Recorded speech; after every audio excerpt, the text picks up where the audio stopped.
Cool. Hello, and welcome back to the Off the Script podcast with me, Jermaine, the host, and no Joe today, but we've got someone else. It's none other than, drumroll, Chris McCready. What's going on, mate? You good? How's things? All good? Yeah, all good, man. Thank you for having me on. Yeah, pleasure, as always. And it's been an absolute nightmare organizing shit, as people may or may not have seen from Instagram. But Chris has been very vocal in that we just need to fucking film something. And I agree with him. So that's why it's just the two of us here today. Cool. So we've got questions. We might need to save those for later. Let's just do an update on you, mate. So what's new? Yeah, so I'm coming to the end of my off season now, and we've got around maybe I say like another month to 2 months max. Like I'm thinking maybe another month. I'm going to see Vicky at the start of next week, or the end of next week, I should say. So realistically, she's gonna obviously be able to tell me how fat I am and when prep's gonna start. But we are at the very end of the off season now. It's been a long one. Like this has been the longest that I've ever took off. So it's ended up something like 17 or 18 months all in, and I am just ready to diet now. I'm just ready. Don't get me wrong, I've still got an appetite and everything is still good, but at the same time I'm just ready now. I'm not going to force food. I'm not going to push food any further. I'm not going to really take anything that much further now. Like we are pretty much ready to start dieting again. So obviously we do have, like, again, I'm not saying that I'm going to take a back seat for like another month, but at the same time, I'm also not going to be really forcing myself to try and put on, like, for example, another pound. You know what I mean? Like it's realistically not going to be anything. I feel as if I'm at peak now, so it's a case of really just holding this until prep begins. But we are competing this year, and not until September, October time. That'll be when the British finals falls. So we'll compete then, and then around 4 or 5 weeks later, it'll be the Worlds. So we'll compete there again, and then it will be back into off season. It'll be sick, man. I was gonna say, like, I've always thought of you as someone who's nailed rebounds. That's how you've always seemed to me. Like, you'll come out of a diet phase, you'll rebound really well, and almost immediately go back into prep for the next year or something like that. So what sort of, how have you found going for such a long time? Obviously, you said like your nutrition partitioning stuff's fine, but like, how have you kept that running for so long?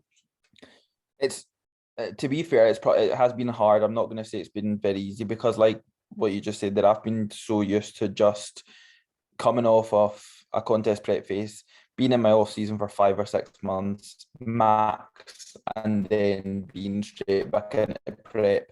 So because I've been a seasonal competitor, I've been used to that, just on off, on off, on off.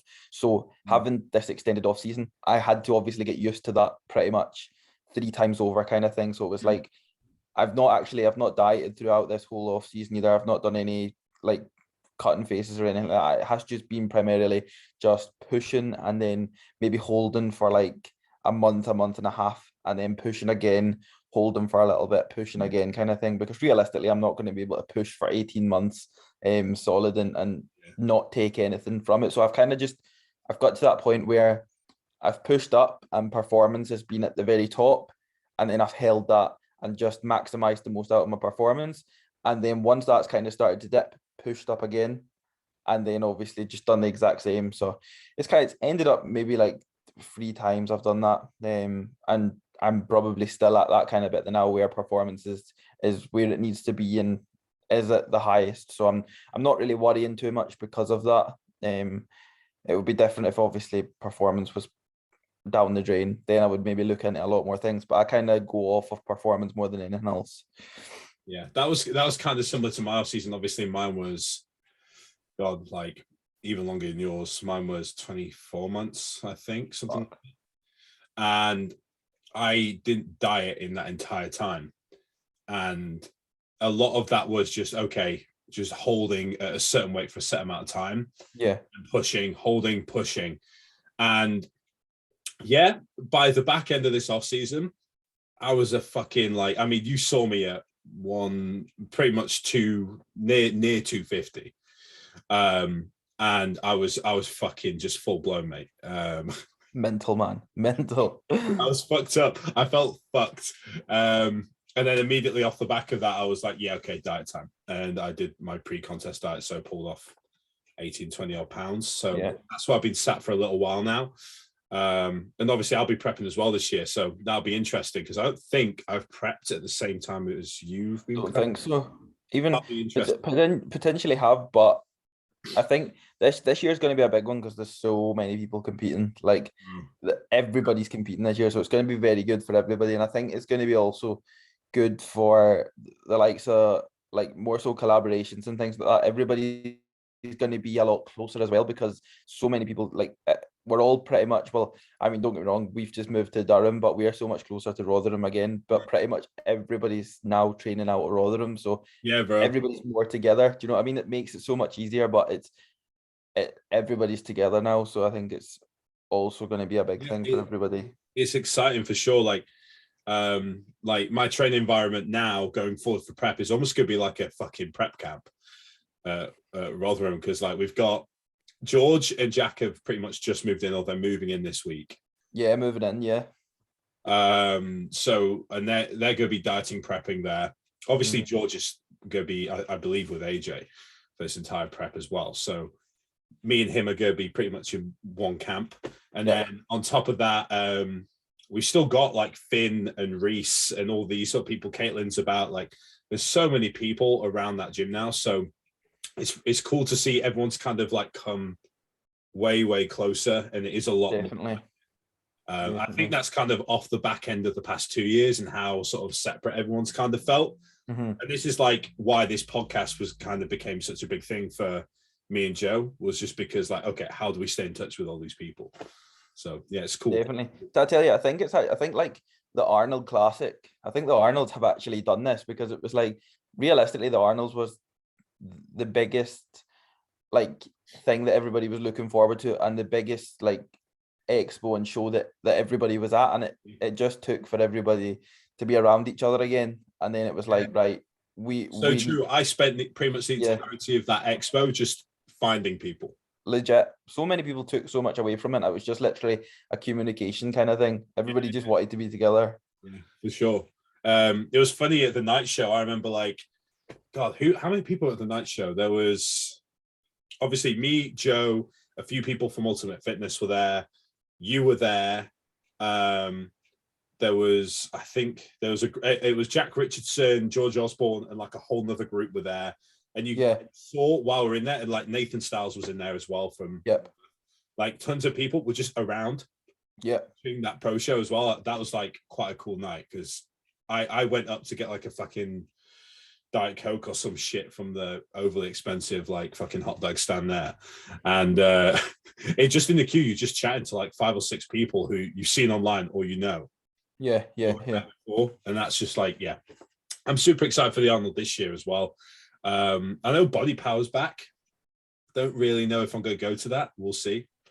But I know that that's running this year. So I was going to say that I think it's going to be there'll be Body Power then.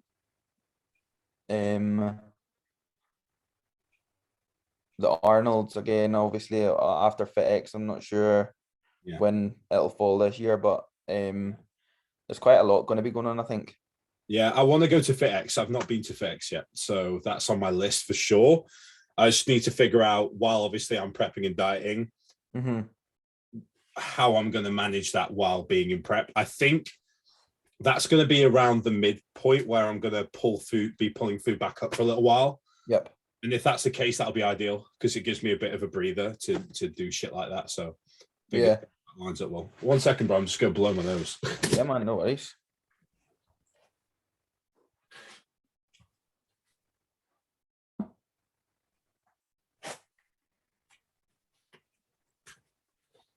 I literally just got back from training legs and having a shower and shit. How did that go? Yeah, it was good, man. First session of diet, basically prep. So, yeah, everything moved well. Progressions, added 10 kg to hack. Lovely. Leg press is still sitting around 12 plates per side banded. Right. For like 12 to 15, sort of staying around there. I want to keep it around there. I don't feel a need at present to push leg press any higher than that load wise. Obviously, you're the king of fucking driving up numbers and pulling crazy shit and pressing like stupid amounts of weight. But at present, I'm more than happy to stick within that rep range and push that amount of weight for, I mean, the foreseeable future. Like, I mean, I think last prep, I think I was leg pressing, I think like 7 plates for 8 or something by the end of prep. So I mean, like I mean, you're only 5 plates aside up. I mean, it's no big problem, man. Yeah. Nah.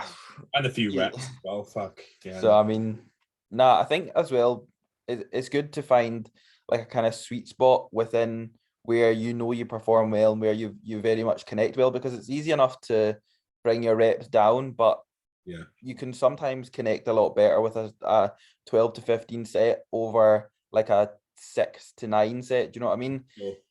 Like, it is very easy whenever you kind of decrease the rep ranges and obviously you increase the loads by a lot. It gets very easy just to move the weight instead of, realistically, with something like a leg press, you don't want to just be moving the weight kind of thing. Do you know what I mean? You want to obviously be doing it very heavy, but at the same time, you want to be connecting very well and actually taking a significantly good set. So yeah, it's interesting you say that, because like my rep ranges now versus mid off season have drastically changed in the past 5 months. Yeah. Like when I got to UF, basically after having the chat with AJ, he was like, pull it all back, stick to high rep ranges and just nail execution. Yep. Build up from there. And that's what I did. And I managed to reconnect with a bunch of movements which were starting to feel iffy with me. And then I just took out a bunch of ones which still didn't connect. Mm-hmm. And that was kind of a way of separating it. So like now on back, I have basically all prime row for row movements. Just because that movement profile fits well, and that those rep ranges are like 8 reps and above. They're not going low. Just a prime session. It is honestly absolutely prime, mate. I've got a pull down, I've got SA pull down, block pull, a second pull down, just a regular lat pull down, and then prime kit, and it's worked a treat. I mean, so far. So that's been like one of the biggest things that we've noticed since we moved here. Yeah, is just getting the use of all of this like brand new kit. Like, don't get me wrong, I'm not going to neglect everything that I've been doing recently, but just getting to be able to like utilize, especially like the prime kit, it's different altogether, isn't it? Sorry, bro. I think you cut out a bit there. I think we got most of it though. I think I got this. Yeah, fuck's sake. Yeah. No, you're good. It's it's that variation of kit, and like prime as well for some reason just fits, I think, a lot of people really well. Yeah. Obviously, pretty much every piece of prime plate loaded stuff has the like three pegs or whatever for movement profiles. So that's a winner already. But yeah, I'm excited to continue to push those numbers. That's a question I have. At what point in prep do you start just sitting on numbers in load? It depends what on. Like, with things like obviously my deadlifts and things like that. Yeah.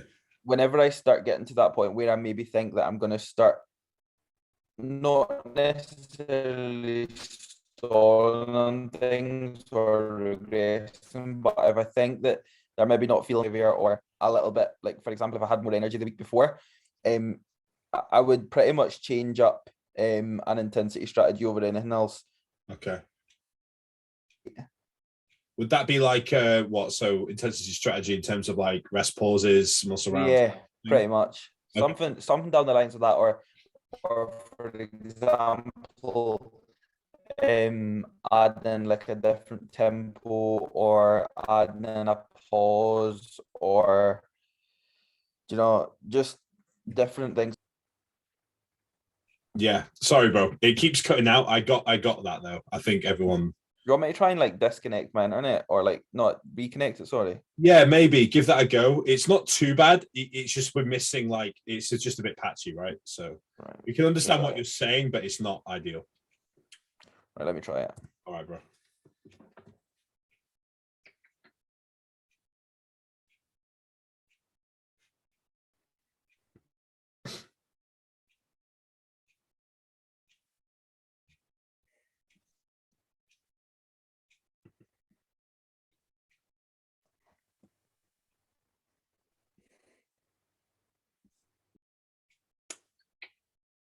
Hello, hello. You're muted, bro.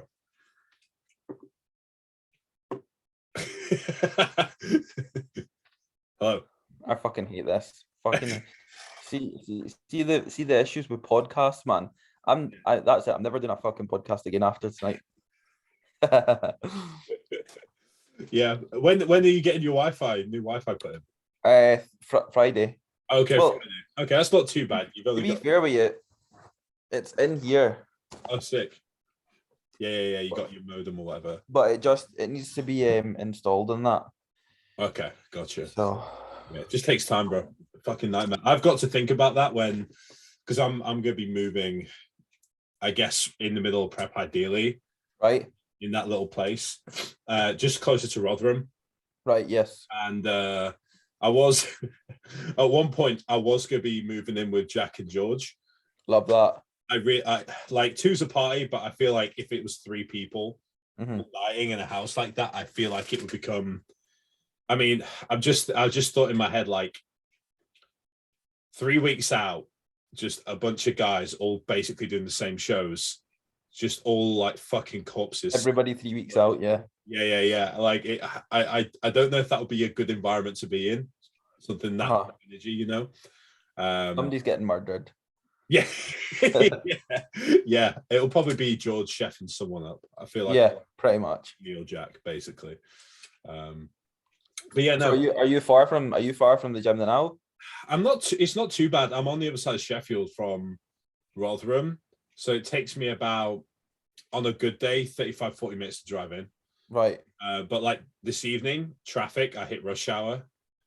Just didn't like because of how the day went in terms of timings and stuff. So, Yep. I think like I set off at about maybe 5:30, and I didn't get back till maybe maybe like 7:30 almost.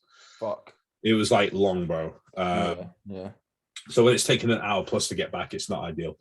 So I want to move in or on the edge of the sea, just on the Rotherham side of it. So I'm closer to everyone else and also to the gym. Yep. That'll be ideal. Also, I just want some fucking freedom.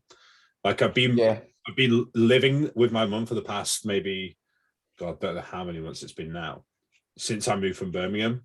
And like, that's nice being back at home, but I flew the nest already once.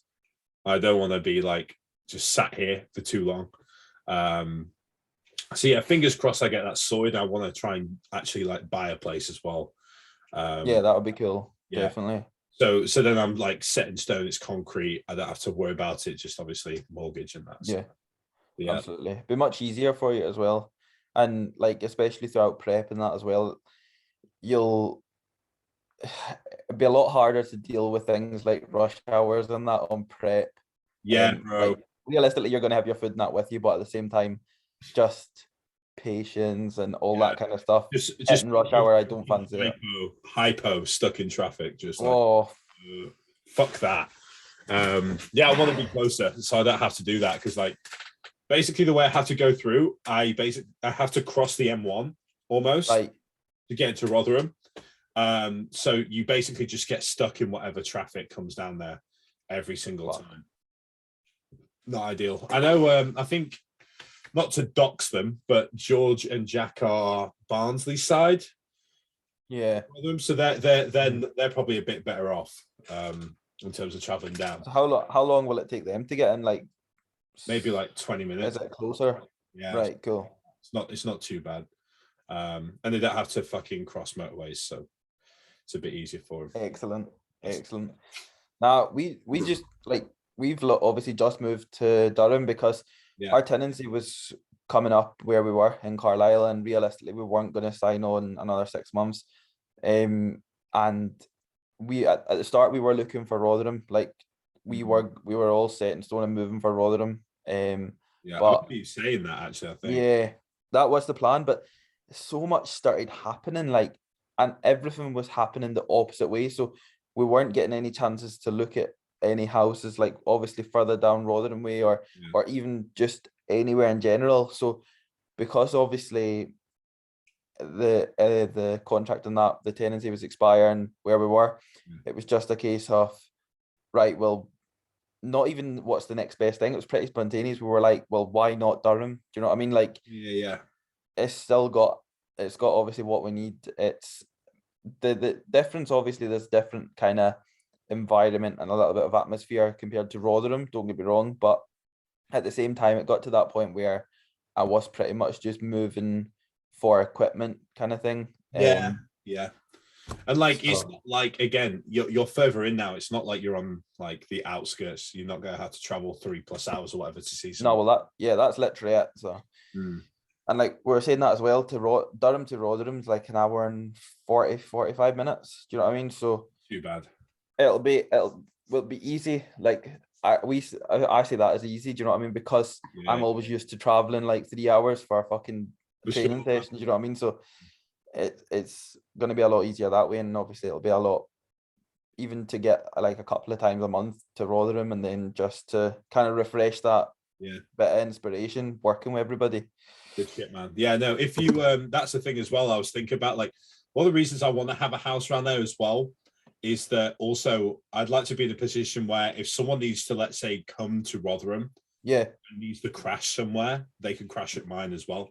So if that is if that's like an option you're down for, feel free once I'm moved in, stuff you want, if you want to come and crash for a day. Absolutely, man. I appreciate that. Thank you.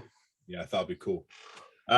Cool. Shall we get on to some questions as well? Yes, I actually got a few questions as well. Yeah. I really want to.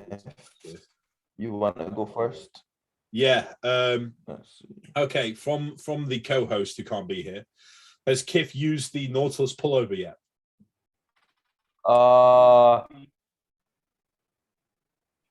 Have I used? Yeah, the Nautilus pullover. Have I froze again? Oh, we're back. Did I freeze there? I think I froze again, did I? All right, we're back. Right. Yes, I have used the Nautilus pullover. Yes, I surprisingly haven't used it recently, but I have used it, and I haven't used it recently just because I don't know. I connected well with it, but it wasn't my first go-to. But I have actually used it on several occasions. Yeah, good shit. Yes. I love pullovers, man. I had it in for the entirety of my first prep, and that was my, first exercise on pull. Right. That focus, and I really liked it. It's only this off season that I made the switch to single arm pull downs or a variation like that. Mainly because I just needed to switch it up because I'd ran it for so long. But yeah. Good piece. Another one, Khif's opinion on the revival of Scottish bodybuilding scene.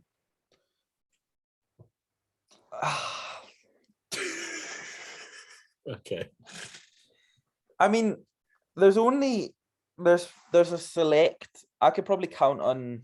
Yeah, like one or two hands. How many there are? Yeah, it would be a struggle to fit two hands, but like something I struggled with when I was in Scotland was I was always having to travel to these places to kind of mix in with obviously the other bodybuilding scene, but I didn't always, like, you had them select places, like there's like maybe a few people from the kind of Glasgow area, and then there's also a few people a little bit further up in Scotland. Do you know what I mean? Well, I always think like it's not a lot of people, but the people I feel like are quite high profile. Yeah. Like, so yourself, obviously Andy, Greg, all those sort of people in that sort of niche are pretty well known, and they're like, Greg and Andy were vying for pro cards. Like the caliber is there, like they're fucking good. It's the same with you, man. Like, no doubt, if you're pro, so it's there. I just don't think it gets, like, I think because again, it comes down to the gyms and that as well. Like there is only a select couple of really good gyms. Do you know what I mean? Yeah. And I don't think they really get the kind of recognition that they deserve to then put them out on the map. I think, to be honest, it also comes down to social media, because even like a couple of the boys, like realistically, Andy and Greg have only got on top of the social media game within like maybe the past year. True. You know what I mean? So I think that's a very big part as well, because if you look like across the UK, all the best gyms and all the best bodybuilders are all over social media and things.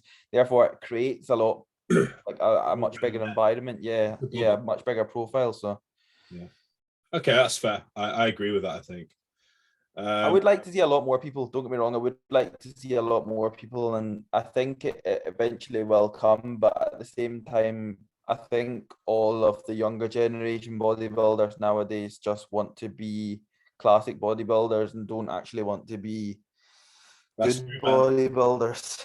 So yeah, it's what's popular, right? And like to an extent, literally, hardcore has come back, kind of. Yep. You can kind of see that in terms of stuff like fucking Joe last week was training with Leroy Davis, because Leroy's Birmingham right now. So it's there. People want that.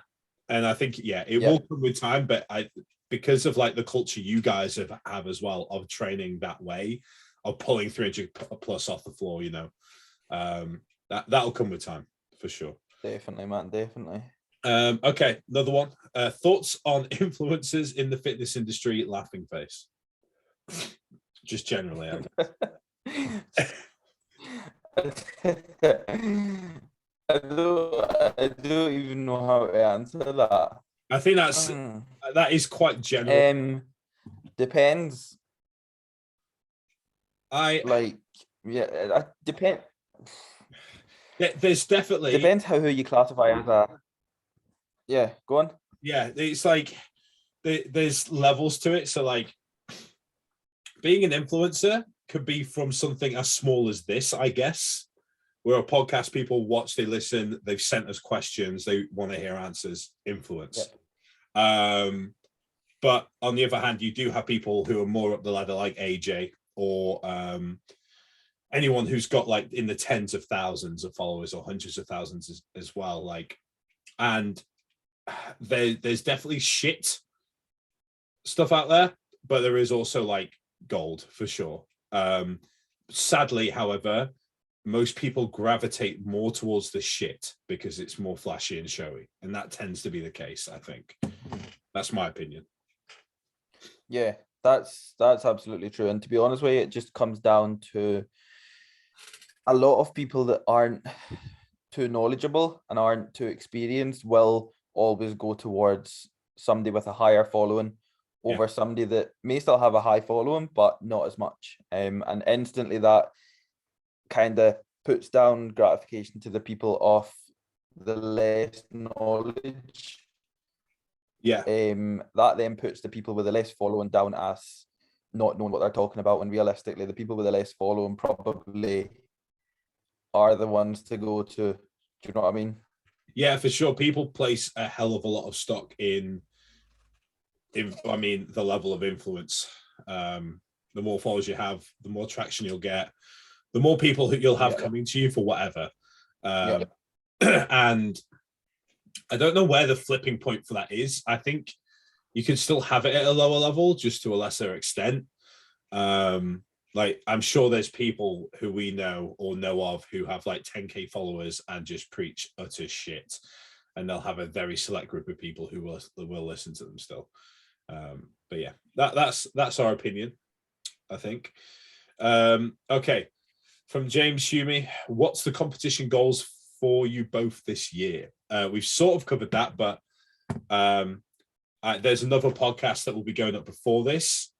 I'll just list off like the general stuff for me. So UK DFBA, BMBF, WMBF, that's my season effectively. I might do another Fed for the shits and gigs just to see what happens. What Fed? Potentially PCA. Right, yep. I'm still in two minds about it. So I spoke to AJ briefly about it. And his opinion of it was that with natural competitors, typically they do well in classic. That's tends to be the trend, right? However, he looks at my physique and doesn't see that quality, that classic. And I agree. I mean, for anyone who's seen any recent pictures of me on Instagram, I look like a bodybuilder. I don't look like a classic physique guy. I've not got a stupidly small waist. It's like decently small versus like my quad sweep and like my shoulder width. I've got wide clavicles, but it's nothing special in that regard. And also a lot of my insertions are quite sort of like not short, but they just make me look quite dense, even when I don't necessarily, I'm not like a huge guy anyway. So yeah, I'm thinking about it still, but I'm not set in stone yet. And we'll see as I come down, because it might be a case of I come down to 210, which is the immediate goal for me now. And my look has like morphed entirely in that 20 pounds to the point where it's like, yeah, you could potentially do something like that. So we'll see. But yeah, BNBF Midlands, UKDFBA Heart of England qualifiers, WNBF as well. I will be doing. Those are those three, and then obviously finals. That's the plan at the minute. Definitely. The thing with PCA as well is there's so many PCA shows that they will always be there. Do you know what I mean? So yeah, if you get leaner and leaner and leaner and you still don't see anything, then you get leaner again, and then you think, no, fuck it, there is something there. There's always going to be a show for you. Do you know what I mean? True. Yeah, I've got options. That's why I'm sort of still like up in the air about it. And like again, if it basically it can't clash with the other shows. If it clashes with any of the other shows, it's out the window. I'm not doing, like in terms of like if it's like the following weekend from a peak or whatever, like no, not doing it. But if it's far enough away and I have enough time, yeah, sure, I'll try it. It'll be fun. I just want to see what that's like, and see as well how potentially I stack up against untested guys as well. Always good to know. Absolutely. What about yourself then? So obviously finals, worlds. Yeah, that's literally it. We're just looking at the BNBF Grand Prix, and then around it'll be usually it's 4 or 5 weeks after it'll be the DFAC Worlds, and it'll be out in the Caymans. So I'm hoping for a lovely little breakout in the Caymans. That's sick, man. I love that. That's why I'm doing WNBF as well, especially because like, hey, look, the chance of me doing well enough to then go and compete internationally is very slim, in my opinion. But who fucking knows? And I would at some point like to compete internationally. It might not be this year, but the idea is there. Like I want to do that at some point. I think that'd be really fucking cool. I think that is becoming quite a popular thing to do. I know that George had actually mentioned that he's wanting to compete internationally potentially this year. Okay. I might have to shoot him a message about that. Did he say what fed or? He never mentioned anything. But he said that that's been that I think that's been a goal of his. Therefore, he's wanting to look to do it. Whether he does it this year or not, I'm not sure. But I know a lot of people have been kind of opting towards competing internationally, like traveling abroad to compete. To be honest with you, it is a very good thing to do because you're always reaching out to new calibers, and there's so many good bodybuilders all around the world that maybe aren't like huge on social media as well, so you don't always know, and it's always good to find where you land with a lot of people, do you know? So I find as well, like it's funny because one person who obviously I know personally who competed bro was Josh Croghan.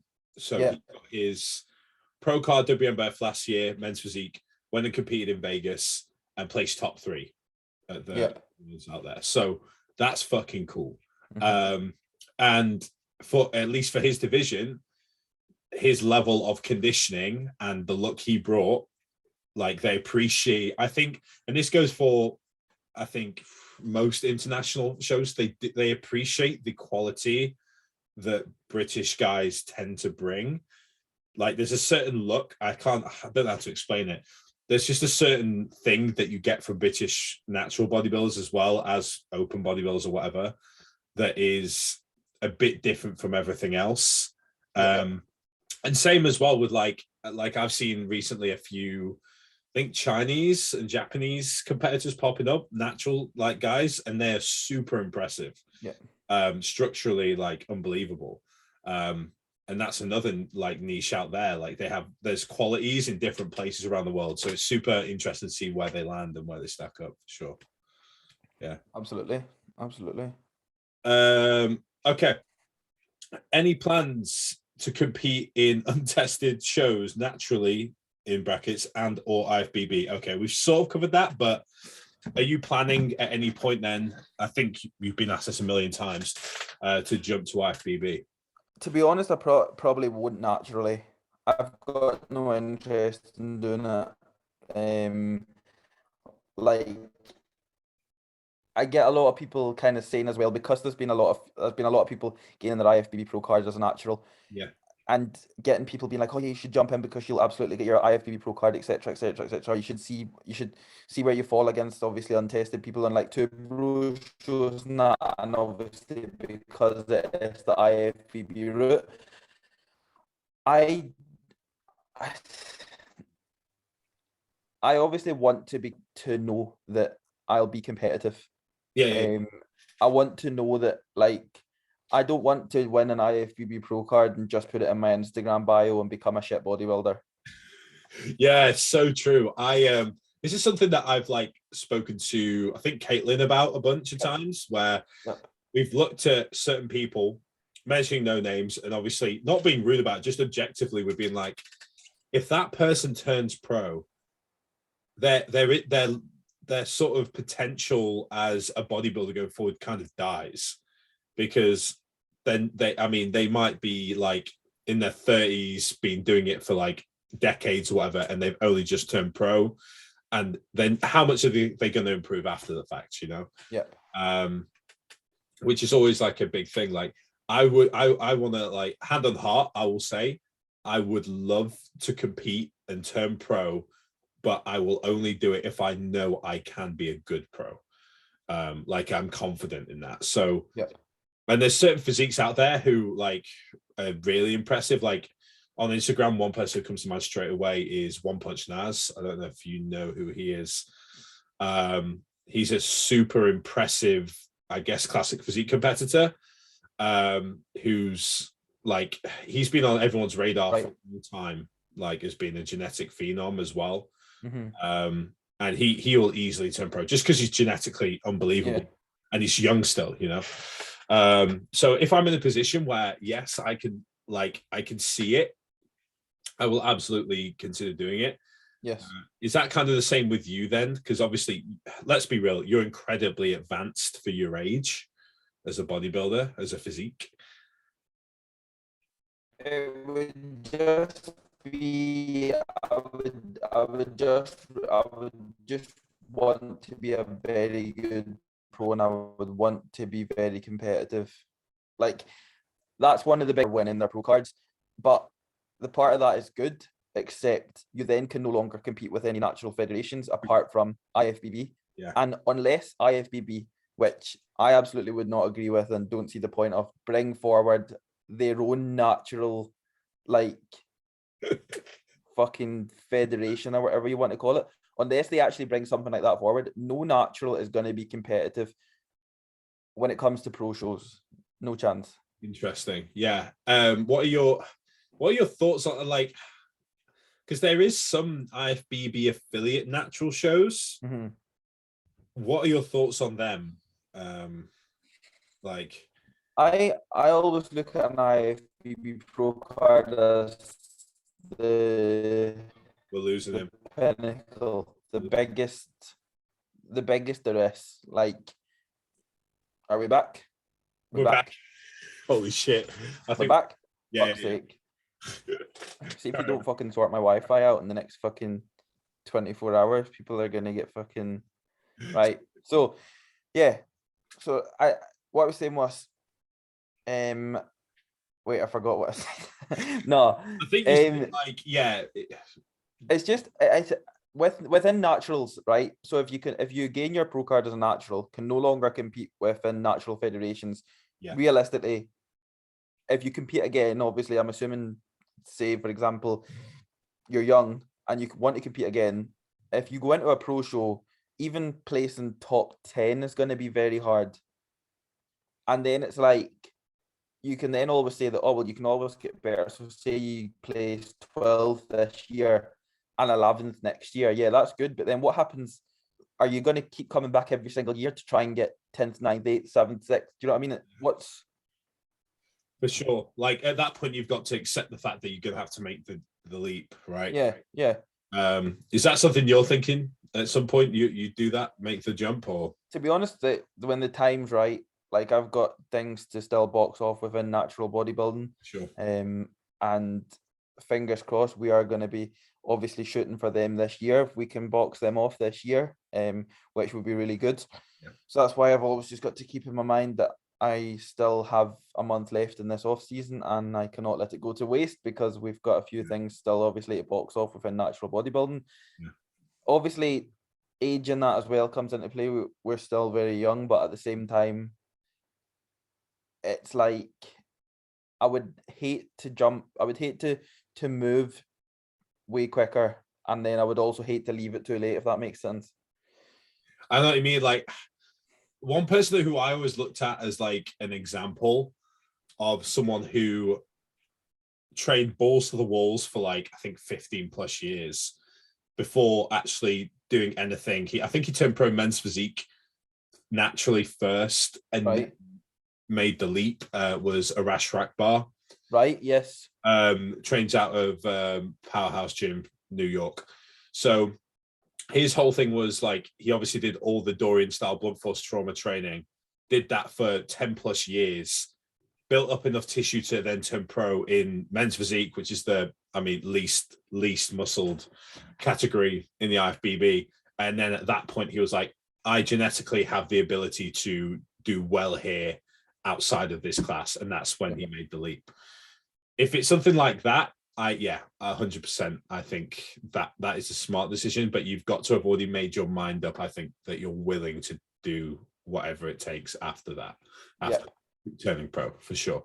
Yeah, absolutely. I'm the same. I've got things I want to box off in terms of being a natural anyway. One, to actually fucking win shows, but two, like actually feel and know that in the eyes of like the natural scene and the judges and everything else, that I have held up to their expectations and standards. Yeah. Because the WMBF standard, the DFAC standard for you guys is insane. For natural pros and stuff like that. So if I can get close to that, I'll be happy. Yeah. Is your plan to make the move eventually? Eventually. Yep. Yeah, it's interesting. I remember speaking to my mum about this like over a year ago now. I don't know if she'd even had a conversation, but she said, if you're going to go all in on something like this, you need to tick off other life boxes first. And it made sense. So like one of them being have my own house, have it sorted, be in a financial position where I have that and I'm like set, you know. On top of that, also obviously having like coaching as a business and having that running and being in the position where I have essentially not find that complete financial freedom, but be incredibly secure.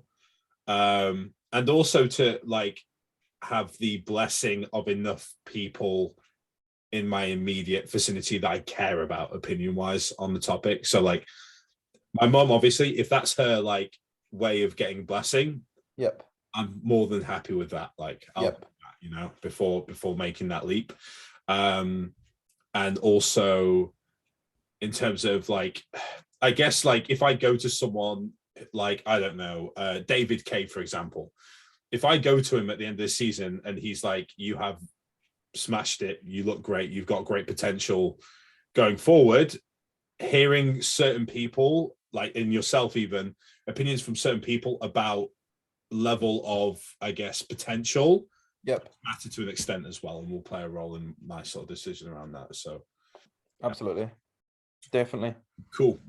Other questions. Nervous before stage? Question mark.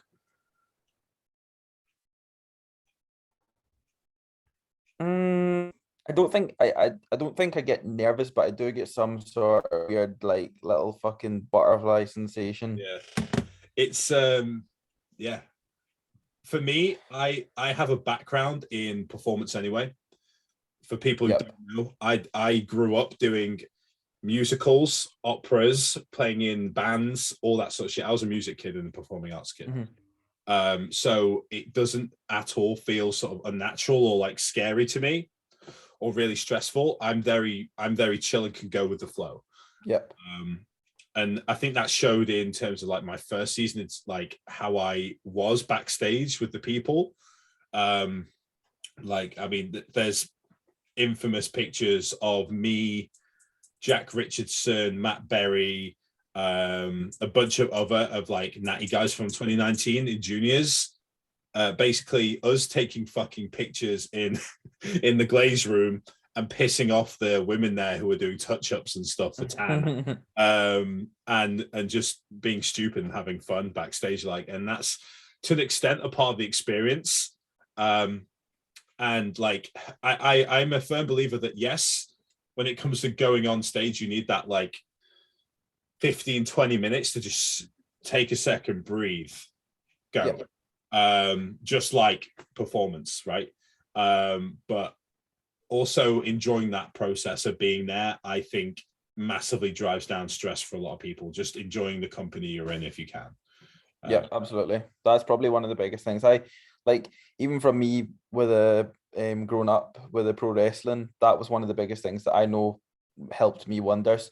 And I was always the same whenever I wrestled on shows before I went through the curtain, like for my entrance, I would always have that kind of weird feeling. But see, the second that I got through the curtain, everything just disappeared. And I feel as if that's pretty much the same as on stage. You get it when you're in the pump up room, and then you go on stage and everything's just, you just do your thing. Yeah, that's it. You just do your thing. And like, again, it's rehearsal anyway. Like you've done your posing for weeks and weeks and weeks and weeks and weeks. You've practiced like your fucking throws and shit. You've done all of that in advance. So the work is done. You've just got to, you know, go out there and have fun. Definitely, man, definitely. Yeah. So that's advice from us both for first timers this year. Have fun.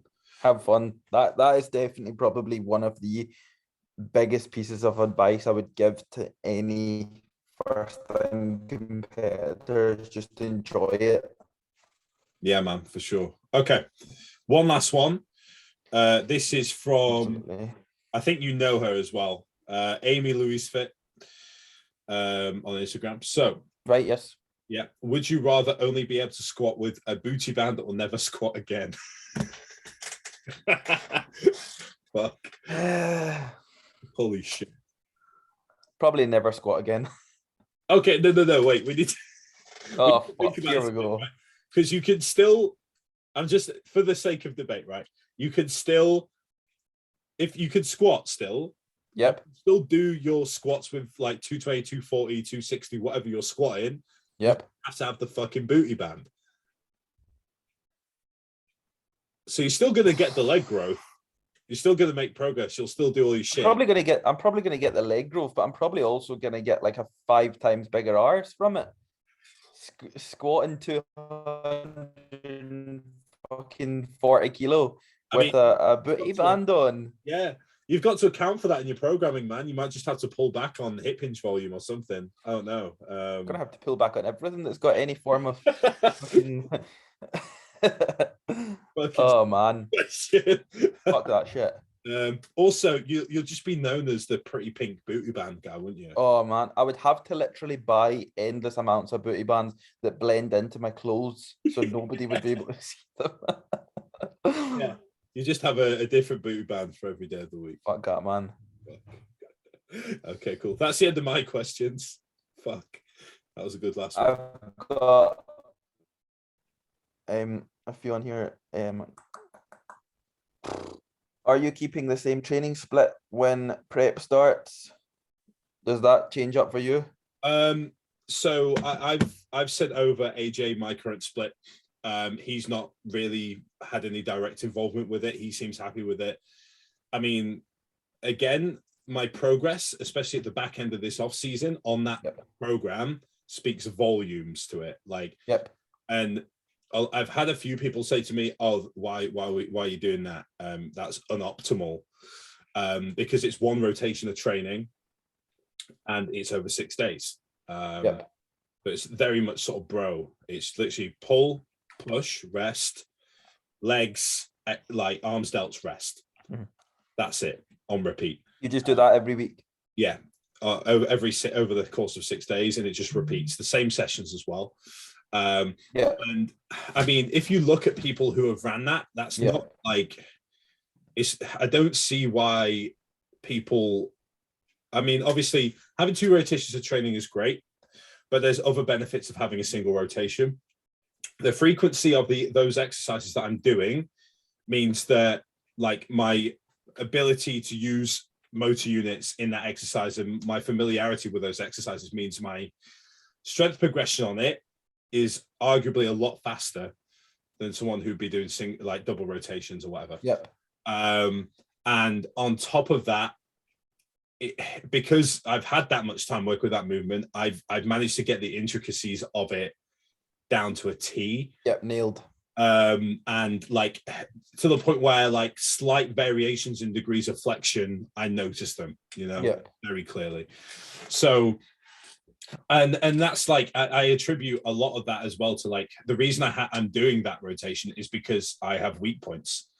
And I've identified those weak points, and it's in direct accordance with making progression there. So my weak points going into the second half of the off season, I mean, sure, the first half, but the second half as well, was my back and my hamstrings. I'm very glute dominant. And that was, we knew that from my first season, like my glutes stayed and everything else went. So, like, going into this prep, I needed those areas bringing up. And my solution to that was, I guess, awkwardly finding a way of putting those in so they don't conflict with each other. I can recover from everything, and I'm still getting the best of both worlds and getting enough stimulus for back and enough stimulus for hamstrings over 6 days. And that's just how it worked out. So that's why I'm running it on that rotation, and I recover fine. I've made a lot of progression on it, and I don't plan on changing it anytime soon. The only thing that's changed and AJ's had input on is I've switched out 2 of my pressing movements. Right. So instead of Atlantis press, I'm now going to be doing I think it's the Gymshot flat press, and also I will have a incline Smith in as well.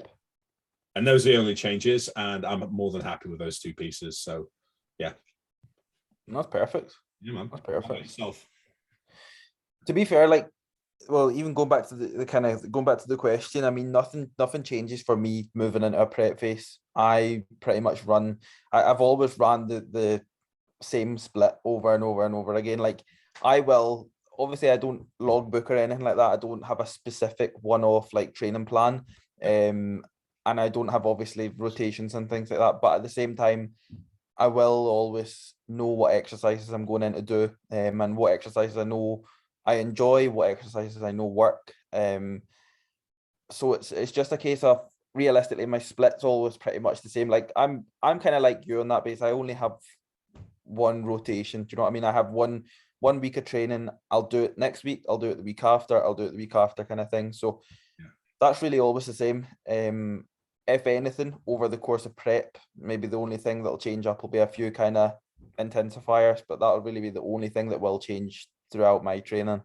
I think, to be fair, the only thing that I can see training is, again, rep ranges around certain movements that, I mean, I've got a few injuries that are chronic. They're not like, they haven't massively impacted me.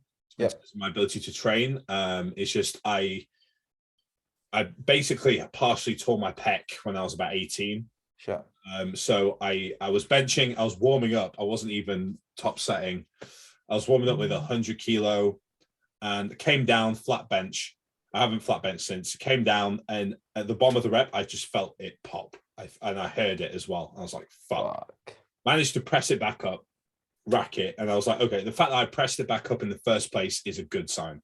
because it means that stuff's still attached. So that's good. I was going to say, you're still in one piece. Yeah. And then I just didn't train. I just couldn't train chest for about, I think, 3 or 4 months after that. I got a little bit of mild bruising in some places, but nothing major. And off the back of that, I have not flat bench since, because that is just a no-go for me. And so as a result, I basically have to work around certain rep ranges for pressing. And the other thing I have to do as well is basically I can't do over a certain amount of volume in one period for chest. Right. Otherwise it'll start to aggravate it and I can't fucking recover from it. So I have to do pretty much like bottom tier volume wise, but then just have high frequency.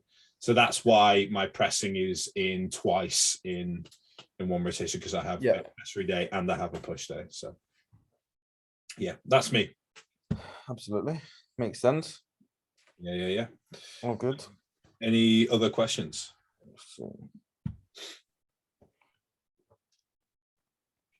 So you've got 40 minutes, pretty much a 40-minute window to train. And do you perform a compound for 20 minutes, 20 plus minutes? Or do you get stuck into accessory work? Oof. Depends on what I'm training. Yeah, absolutely. Accessory day is pretty much all accessory work anyway. So yeah, I would probably go towards maybe like, again, it would depend obviously what I was doing, but at the same time, even if it came down to doing a deadlift or a squat or a bench press or any sort of compound, depending on what you've got access to, I would not do low volume on it. I wouldn't do low rep ranges for that matter, because if you're performing low rep ranges, it just means the load's going to be a lot higher. It's going to take you longer to get there. And your cumulative volume as well over the course. Yeah.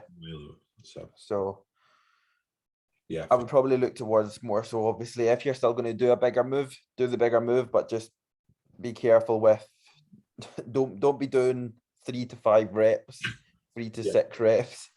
Just maybe keep it like anything over 8 to 12 reps or something like that. I would always keep it high, just purely down to the fact that you will get to that top set quicker. Even with like, I guess with legs, I can see myself doing a hack squat, but instead of doing one top set done, which is what I do for hack currently, I would do, okay, let's just do 3 plates aside and let's just rinse fucking like reps here and make them look good as well. And then on top of that, I would definitely be potentially, I could see myself doubling up on, let's say, like I have a single leg muscle round on leg day. I would potentially double up on that or something like that. Because like just efficiency wise, just getting that fucking intensity in, getting that blood flow, and also actually getting like enough there to make adaptation if necessary. That's probably one of the biggest things. Yeah, cool. Definitely. We'll go one more here. What we got? Cool. Coming into the gym as what describes as skinny fat. Want to get strong, cut or bulk? Okay, skinny fat guy needs to know whether to cut or bulk. Yeah, literally, that's it. I think, especially if they're a beginner, a unique position to recomp. Massively. So, I mean, depends how you want to go about it. You could just be in a slight deficit and just fucking get strong. Just fucking rinse shit, and you will strip off fat and you will put on tissue. You could also go the other end. You could be in a slight like gaintaining phase, as people like to say, and you probably get something similar just over a much longer period of time. And it might be better off in terms of like consistency and progression. I do like the idea of someone new to the gym having a period where they kind of prime their bodies. Yes. Essentially. So maybe pulling them down into a deficit for a short period of time, getting their body in a position where it's partitioning food well, and then from there pushing up as you recomp. Yeah. Makes sense. I've had a couple of clients this way, and they've been more so they've trained before, but it's been a long time since they've trained, and they've kind of regained that so-called kind of newbie bit back. Yeah. And what's happened is we've put them into like a slight deficit, no more than between 50 and 100 calories, like at a push over time, that was. And they've just literally got so much stronger and have literally obviously recomped to the point where they just look drastically different, but they look actually so much bigger, and they're so much stronger. And that's probably, I would probably push towards more so that kind of side. But then again, you could also like again put them into the tiniest of surpluses and get a pretty similar outcome. So yeah, it's an interesting one. What I find is like with people like that, if they are stuck and they're consistent on that thing for long enough, yep, they will eventually just dig themselves into a deficit as well, which is what I've seen a few times. And yeah, you could go about either way. And yeah, it's what your preference is. Just be aware that if you are trying to go with a slight surplus or something like that, actually being a slight surplus, be very much aware of how much of a surplus that is. yep. And don't just get more fucking fat, guys. Okay. Easy done. Definitely, Cool. man. All right, bro. Are we gonna call it there, do you think? Perfecto. Yeah, let's do it that way. Sound. All right. Closing thoughts, mate. Anything you want to say to the people? Let's hit out on Joe for not being the good co-host that he's meant to be. Where the fuck are you? And fuck are you, Joe? This is my new job, so you can fuck off, Joe. You heard it here, folks. Khifie is the co-host now. Welcome aboard, mate. That was probably the hardest podcast to actually try and just organize. Yeah. We've been organizing that shit for months. Since the Arnold's. Actually, months, yeah. And I mean, maybe it's just too many cooks spoiling the broth there. We've got you, George, and Jack, who we tried to get on with me and Joe all at the same time. It's just not fucking happened, has it? So maybe further into this year, we'll actually get that fucking actually sorted. I want that to happen. That's got to happen. Yeah. I'd also like at some point to get you on with just one other person. I think that would be good. Just someone new. Yeah, absolutely. Bringing something a bit fresh. And like, obviously, I know George has obviously got his podcast as well now. Yep. So that's a whole nother fucking ballpark, isn't it, really? But yeah, no, man, it's going to be a good year. I'm excited for it. Yeah, thank you for coming on. And thank you for having me. We'll be back on soon, no doubt. All right, guys. Thank you for listening and watching the Off the Script podcast. And we will see you next time.